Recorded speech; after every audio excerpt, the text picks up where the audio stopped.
ہمیں تو آج کل تکلیف نہیں پہنچتی، ہمیں تو کسی نے مسجد سے نہیں روکا، ہمیں تو کسی نے اس زمانے میں، آج جبکہ کفر بڑی طاقت میں ہے، آپ کے ملک میں بھی بڑی کوششیں کی جاتی ہیں اسلام کے خلاف، لیکن آج تک ابھی ایسی صورت نہیں آئی کہ آپ کو کسی نے مسجد میں آنے سے روکا ہو، مسجد کے دروازوں پر پولیس کھڑی ہو اور آپ کو کہا جائے جو نماز پڑھے گا اس کو مارا جائے گا۔ آج ابھی یہ نوبت نہیں آئی کہ کوئی کلمہ پڑھے گا تو اس کو مار دیا جائے گا، بعض ممالک میں ہے لیکن آپ کے ملک میں نہیں ہے۔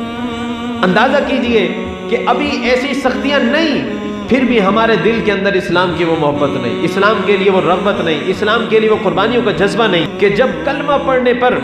سلاخوں کو گرم کر کے ان کا جسم داغا جاتا ہو تو نیچے تپتی ہوئی ریت پاؤں کو پکا دے،